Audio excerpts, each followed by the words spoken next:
Pozdravljeni v 8. epizodi podcasta MCC vam pove.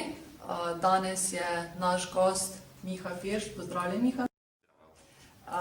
In sicer najprej prvo vprašanje bi bilo bolj nekako, kako si se sploh začel ukvarjati s stvarmi, ki jih počneš. Zdaj, jaz s tem mislim bolj glasbo, ker te mislim, da potem nekako vsi poznamo. Vem, da je to neko družinsko ozadje, seveda, tako da verjamem, da je bilo dosti tega, no, ampak tvoji začetki, odločitve, kako je to potekalo? V bistvu, seveda, hodil sem v glasbeno šolo v osnovni šoli, ampak nasprotno od mogoče kakih mnenj ali pa predsodkov, ki krožijo o glasbenih družinah, nisem bil zelo perspektiven učenec takrat še violine. In v bistvu šlo je tako zelo slabo, da sem potem presedlal na kontrabas zgolj zato, da se še nekako zanimiram nekje do konca osnovne šole, da ohranim ta obšolski krožek, kot sem ga takrat jemal. Potem pa tudi na začetku gimnazije je še bilo moje stališče, da se bom ukvarjal z kakimi družboslovnimi znanostmi, ampak nekako mogoče prva stvar je bila to, da sem bil povabljen v Tango kvintet Gama z Gregorjem Delejo, Aljažem Cvirnom in Anešem Videmšek in Mihaelom Strnišo, s katerimi smo v času moje srednje šole imeli res veliko koncertov. To so bili moji prvi glasbeni dohodki v tistem času. In potem sem nekako prek teh koncertov v drugih mestih spoznal ljudi iz drugih krajev in do konca srednje šole sem pa ugotovil, da so v bistvu ti simfonični orkestri pa različne komorne zasedbe in dobra družba in zelo lep poklic. Tako da potem, bolj ko sem se bližal polnoletnosti, manj je bilo dvomov, ampak ja, ni šlo tako premočrtno, danes pa ničesar ne obžalujem, seveda. To je važno, konec koncev. Violina, se pravi, z violino si začel? Ja. Si se še kaj loteval tega, mogoče? Mislim, zdaj za kak hec poprimem, kot ljubiteljski glasbenik v tem primeru, je čudovit inštrument in tudi omogoča glasbenikom bistveno širši izrazni diapazon kot kontrabas, ki ga s ključenim hrbtom jaz prenašam po svetu. Ampak ja, mogoče še bolje, ker niti slučajno nimam osebne discipline, ki bi mi omogočala se izmojstriti na tem inštrumentu. Kako je pa odločitev za to violino na začetku osnovne šole, pa se je zgodila izven mojega spomina, tako da tudi ne znam razložiti. Mogoče, da je bilo malo sugerirano, verjetno. Mogoče, ja, ali je bilo edino prosto, težko rečem. Ok, zdaj, googlala sem te seveda, ker to sem naredila. Jaz to se tudi včasih, ja. Evo, pol pa glih to, kar sem te hodila vprašati. Na tvoji Wikipediji piše, ker Miha je namreč na Wikipediji, že to je nekaj pri nas za dosežiti, piše slovenski kontrabasist, pedagog in producent. Zdaj pa, kaj bi zdaj ti komentiral za mogoče, če bo to spremljal kdo, ki bi jo malo izpopolnil, kaj bi še ti to dodal, ker se mi zdi, da se je to kar nekako razvejalo, pa vsa skupaj, no? Za začetek, jaz bi zamenjal fotografijo na tem članku na Wikipediji. Enkrat samkrat v življenju sem na enem šentjurskem koncertu eksperimentiral z bež reklicem, kar je bila katastrofalna odločitev, ampak urednik članka na Wikipediji je pa izbral fotografijo ravno z tega koncerta. Tako da to mi je malenkost kvari Google zadetke. Sicer, kar se tiče opisa delovnih nalog, ne bi zdaj, mislim, tako je, kontrabasist sem na nek način profesionalno, se pravi, to je to, s čemer si večinoma služim denar in za kar se edino počutim zares usposobljenega, ne da bi lahko konkuriral z mojstri, ampak to. Pedagog sem v v zaresnem smislu bil na glasbeni šoli Celje 6 let, ampak se zdaj tudi s poučevanjem ukvarjam, se pravi neredno, mogoče po kakem koncertu imam še s kakim mladim kontrabasistom eno posvetovalni workshop, se pa bistveno bolj me zdaj kot poučevanje kontrabasa, kar tudi ni bil razlog, zakaj sem se odločil za študij glasbe, me zanima mogoče eno širše pedagoško področje, torej komuniciranja umetnosti mladim. Jaz mislim, da je umetnost v šolskem sistemu, ne samo pri nas, ampak zagotovo v tem delu Evrope, širše zdaj teh sistemov ne poznam zelo dobro, je predstavljena kot v obliki enega predmeta, ki te opolnomoči za reševanje križanj. Se pravi, obravnava se podobno kot družboslovne znanosti, recimo kakšna geografija, zgodovina. V bistvu je pa to temeljno, mislim, umetnost ni znanost, torej ne moremo k njej pristopati na ta način. In to, da se v šoli mi zdaj specifično za glasbo učimo o vrstah inštrumentov, o letnicah skladateljev, celo v osnovnih šolah zdaj ljudje, ki ne pojejo in ne igrajo inštrumentov, se morajo dosti natančno seznaniti z ortografijo oziroma notnim zapisovanjem glasbe. Jaz mislim, da to nikakor ne pripomore k razumevanju umetnosti. Umetnost vidim kot eno disciplino, kjer lahko človek, mislim, kaj je umetnost, je metaforično obravnavanje problemov v bistvu.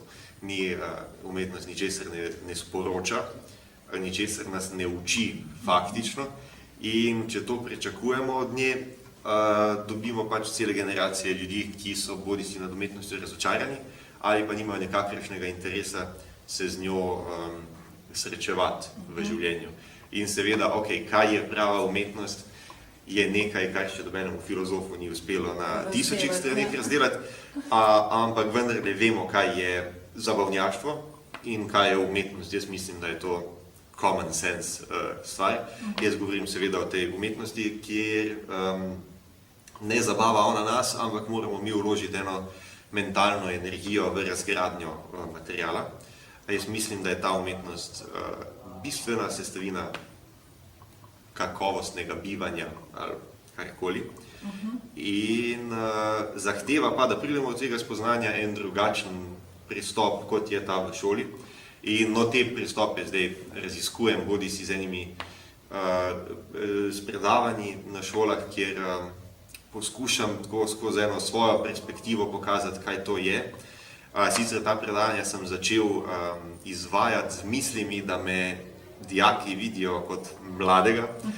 Žalostno spoznanje je bilo, da niti slučajno, ampak da sem pač generacija njihovih učiteljev, da cool govornik nisem. Ampak vseeno se mi zdi, da mogoče pa lahko izpostavim ene pointe, ki umanjkajo pri pouku. S podobnimi željami pa smo v Hiši kulture Celje zagnali tudi ta projekt Ambasador kulture, ki nekako spodbuja mlade k samostojnemu, samoiniciativnemu obiskovanju večinoma večernih umetniških dogodkov. In ta akcija beleži ene dobre rezultate. Jaz mislim, da 5-10 let pa se bo kaj poznalo. Če se vrnem, se oprečujem, zdaj sem šel zelo daleč stran. Če se vrnem na vprašanje, torej kontrabasist, pač igram kontrabas, pedagog, mogoče v tem smislu, kot producent pa delujem v Hiši kulture Celje. Večinoma, moj prvi projekt je bil tudi moj največji projekt, to je bil musical Veronika Deseniška na Celjskem gradu. Je pa zanimivo mi je, oziroma želim biti udeležen tudi v tem procesu organizacije, ne samo kulturnih dogodkov, ampak kulturnih strategij, vsaj na regijskem nivoju, ker mislim, da lahko, da mogoče to celo poznam bolje kot pa kaki bodisi politični ali pa uradniški odločevalci in želim prisostvovati temu, pa tudi intrigantno je in na koncu da zadovoljstvo, ko pripraviš nekaj, kar na ljudi pusti dober vtis ali pa jim nekaj da. tale Veronika Deseniška je bila namreč v bistvu zelo, zelo dobro sprejeta nekako, no. Ne samo pri nas na koncu, ampak... Ja, jaz moram reči, da mislim, zelo veliko sem se naučil. Absolutno tega ne bi šel početi še enkrat, ker zdaj nisem več tako neumen, da bi se spravil v kaj takega. Ampak ja, lahko pa rečem, da sem ponosen na izid. Produkcija je čisto umetniško in tehnično tako ambiciozna, da jo v Sloveniji se upajo iti kvečemu še v SNG, Operi in Balet Ljubljani ali Mariboru. Celo kakšni gledališki muzikli niti slučajno ne nastajajo v Sloveniji v takih dimenzijah, kaj šele tisti zasebnih producentov. Tudi nekaj čist teh tehnoloških preprek smo premagali, jaz mislim, da zelo inovativno. Pa obisk merimo v 10 000, kar pa tudi za eno avtorsko glasbeno gledališko delo ni malo. To je res, ja. Pa torej, še planirate kaj? Zdaj si mi že v bistvu odgovoril, no, da se ne bi še enkrat lotil tega projekta. Mislim, ne bi šel delati muzikla z 100 nastopajočimi na eni utrdbi, ki je bila zgrajena zato, da je težko priti tja. Pripravljamo pa v Hiši kulture Celje eno novo glasbeno gledališko produkcijo, za katero sem prepričan, da bo isto hit, samo da je ta produkcijski del malenkost bolj racionalen ali pa pragmatičen, kar pa seveda obiskovalcev itak ne zanima. Spet gre za, ja, spet v naši produkciji in zopet smo angažirali dva celjska umetnika, ne da zdaj razmišljam zelo lokal-patriotsko, ampak ne vidim potrebe, zakaj bi sodelavce iskali v enih tujih prostorih, kjer imajo oni sami med sabo dovolj dela, ker očitno je tu potencijala več kot dovolj, pa tudi v bistvu ravno ta vrzel, ki nastaja zaradi demografskih teženj vseh ustvarjalcev v Ljubljano, mislim, da nam ponuja pa ene priložnosti. Se pravi, v Celju v bistvu imamo podporo in javnih zavodov in mestne občine Celje in lahko delamo zelo kakovostno in resno. In ja, jaz upam, da bo Celje kmalu postalo znano kot še ena druga od prestolnic umetniških. Tako, ja, da se ne centralizira vse, ne? To mi je zelo zanimivo, ja, to, da ostajaš v Celju, da promoviraš nekako Celje, da se ga držiš, ne glede na to, kaj počneš, ne, ker vem, da dost v bistvu si tudi izven, pa še vedno se nekako, verjetno ste se nekako našli, povezali res ti ljudje, ta Hiša kulture je vaš štab, torej, ne? Tako, in ja, kolektiv Hiše kulture Celje je najboljši možni delovni kolektiv, kar si ga lahko zamislim.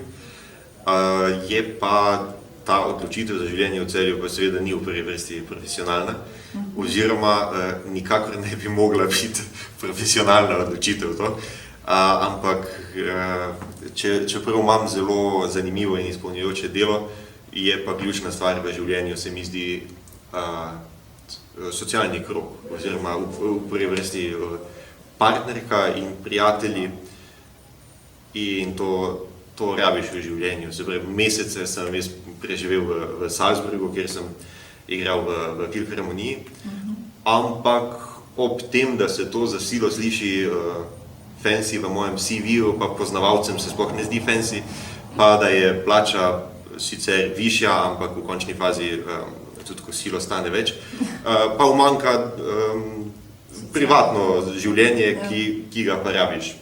In to mi Celje ponuja in zaenkrat nimam nobenih posebnih tako. Zdaj, potovati daleč se itak ne da najbolj v teh časih. Bližnja mesta so pa zelo hitro dosegljiva danes. Zdaj ne morem mimo tega tudi, da si napisal neskončno skladbo, ne?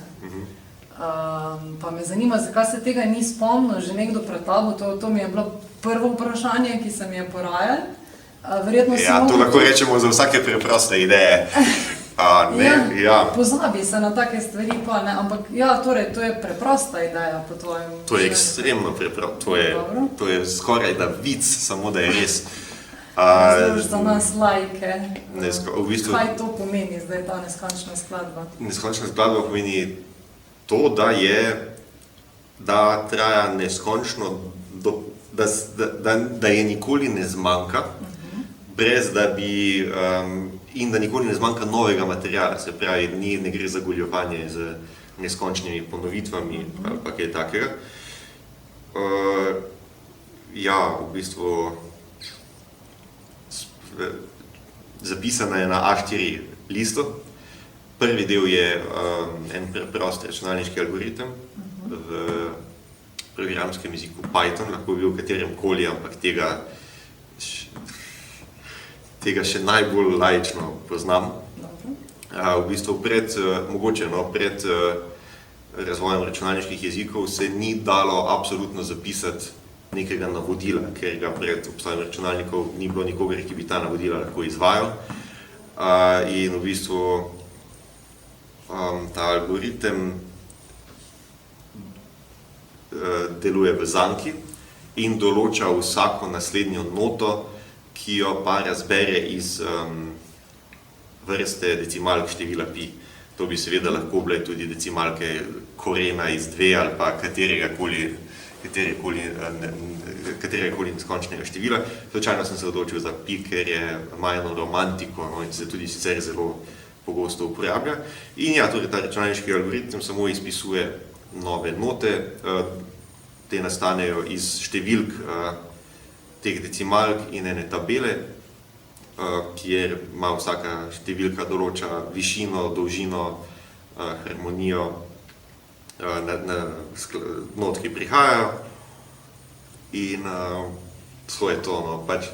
Mislim, ta skladba glasbeno ni zanimiva, zanimiva je zgolj kot koncept, je pa tudi nastala v bistvu kot del predstave Komedija v artu, ki ponuja še nekaj drugih, kar eno vrsto drugih umetniških eksperimentov, recimo temu tako iz področja gledališke umetnosti, likovne umetnosti. To tudi ni edini svetovni rekord, ki ga ta predstava potre, ampak v resnici je sporočilo predstave pa, da ti rekordi so nerelevantni v svetu prave umetnosti, tako kot karkoli škandaloznega, spektakularnega, navdušujočega, da moramo pravo vrednost umetniških del iskati nekje drugje.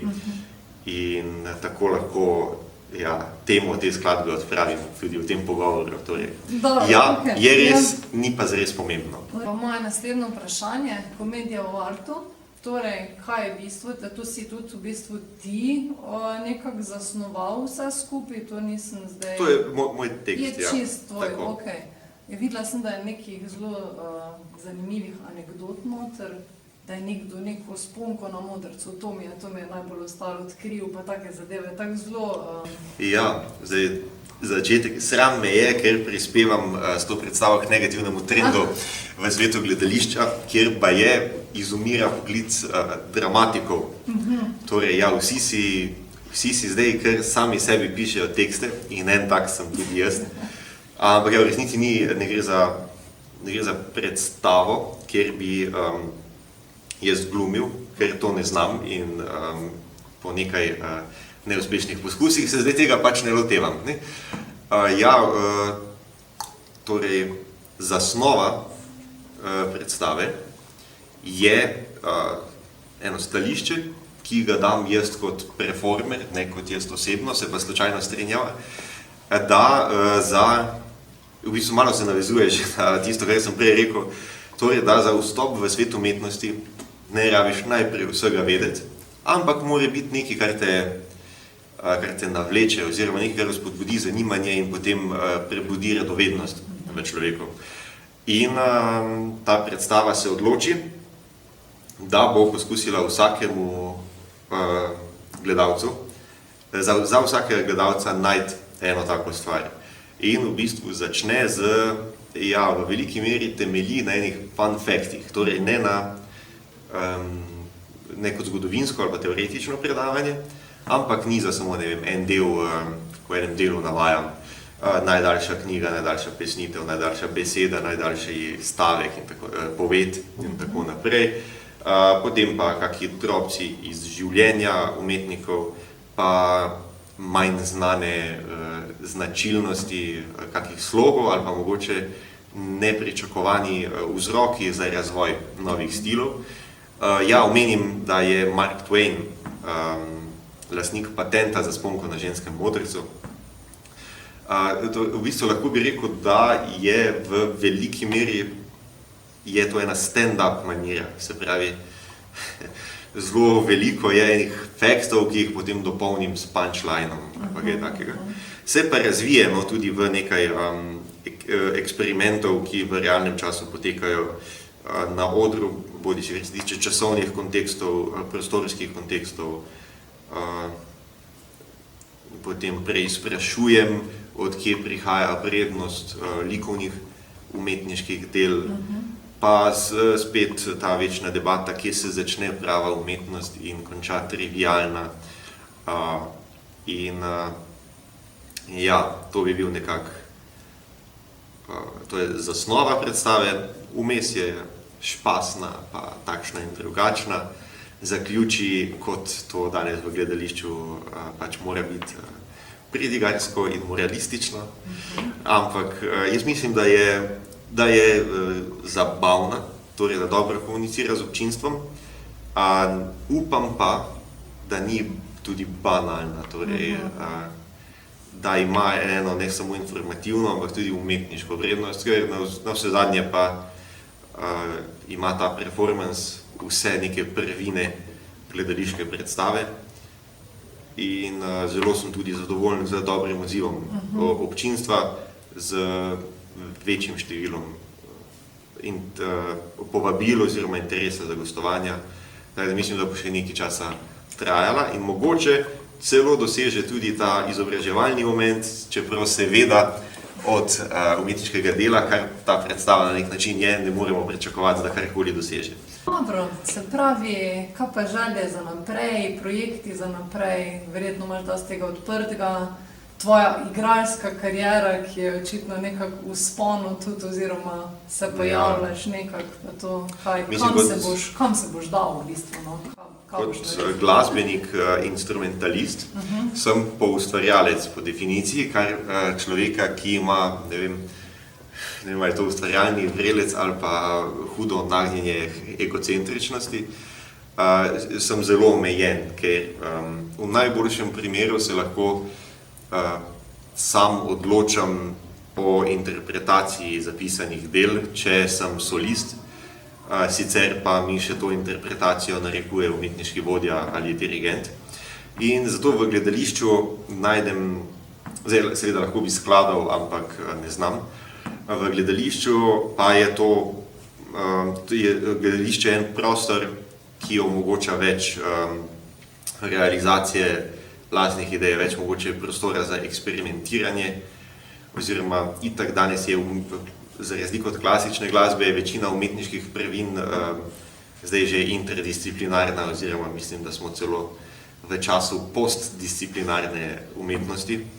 In zato je to, čemu rečemo gledališče, jaz mislim, da je eno čudovito okolje, da lahko preizprašujemo ene tradicionalne forme in poskušamo narediti kaj novega, zanimivega, privlačnega, sporočilnega tudi. Tako da bom vsekakor se fokusiral na to.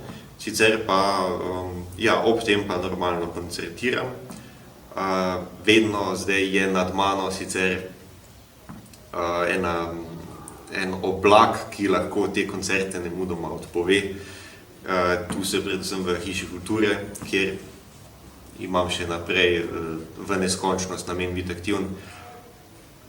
Se pripravljamo tudi na to, se pravi, kako vsaj pedagoške materiale, če že ne umetniških, ponuditi tudi v obliki, ki omogočajo socialne distance med ljudmi, ki so bolj zdravstveno varne. Prepričan sem, da ne bo zmanjkalo niti umetniških, niti čist logističnih izzivov in vseh se veselim. Pa volje seveda do ustvarjanja. Ja, to pa... Zmanjka, verjetno. S to voljo, ne vem, ne, načeloma ne. Kvečjemu je vsak dosežek v momentu realizacije neha biti zadovoljujoč. Se pravi, samo ko ga anticipiraš, je drive močen, ko si enkrat tam, greš stran in rabiš nekaj drugega. Mogoče da ta volja vsakne kvečemu z leti, ampak mislim, da še navkljub sivim lasem nisem teh let, da bi to šlo stran, tako da sem zelo optimističen. Super. Evo ga, pa zaključimo torej na tem delu, optimizmu. Hvala, Miha, da si bil z nami. Najlepša hvala za vabilo. Mi pa se vidimo na naslednjem podcastu, ki ga še ne morem napovedati, ampak spremljajte nas.